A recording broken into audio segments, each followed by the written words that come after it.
បងប្អូនវីដេអូនេះខ្ញុំនឹងមកនិយាយអំពីតម្រូវការរុក្ខជាតិដោយហេតុឃើញថាបងប្អូនដែលដាំយន្ទីពេលដែលផ្កាហើយគាត់តែងតែបារម្ភរឿងអត់លោតទៅជាក្តឹបហើយគាត់តែងតែទិញថ្នាំឲ្យតែគេផ្សាយថាបាញ់ទៅលោតក្តឹបគឺគាត់ទិញមកហើយអាចថាបងប្អូនខ្លះបាញ់ទៅចេញក្តឹបបងប្អូនខ្លះបាញ់ទៅអត់ចេញហើយគាត់បាញ់ច្រើនជើងទៀតផងតែអត់បានផលអញ្ចឹងតាក់ទងជាមួយនឹងការដែលមិនចេញក្តឹបនេះវាមានបញ្ហាច្រើនវាអាចតាក់ទងជាមួយនឹងកង្វះធាតុអាហារអាចតាក់ទងជាមួយនឹងជំងឺផ្សិតអាចតាក់ទងជាមួយនឹង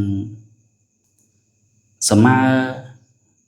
ហើយការបាញ់បំពន់ធាតុអាហារនេះភាគច្រើនបងប្អូនបាញ់បូរុនឬក៏កាល់ស្យូមបូរុនអញ្ចឹងការដែលបាញ់បូរុន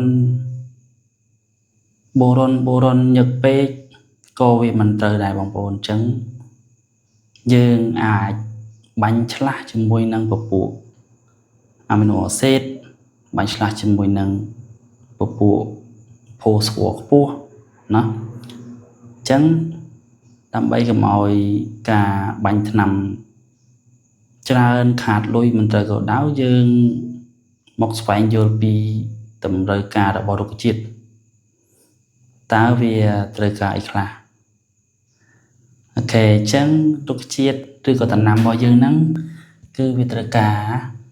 ពន្លឺព្រះអាទិត្យណាត្រូវការឧស្ម័នកាបូនិកត្រូវការឧស្ម័នអុកស៊ីហ្សែនត្រូវការទឹកអញ្ចឹងឧស្ម័នកាបូនិកនិងអុកស៊ីហ្សែនគឺបាន free មកពីបរិយាកាសទឹកបានពីណាទឹកបានមកពីភ្លៀងបានមកពីសំណើមដី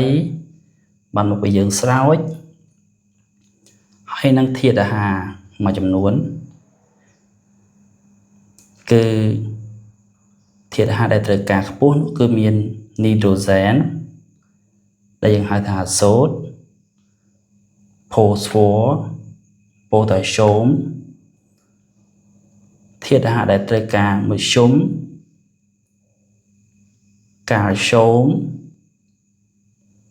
ម៉ាញ៉េស្យូមសុលភួរធាតុអាហារត្រូវការតិចដែកម៉ង់ហ្គាណេសស័ង្កសីទុំដែងម៉ូលីបដែនបូក្លូអូខេអញ្ចឹងវីដេអូហ្នឹងមានប៉ុណ្ណឹងអរគុណ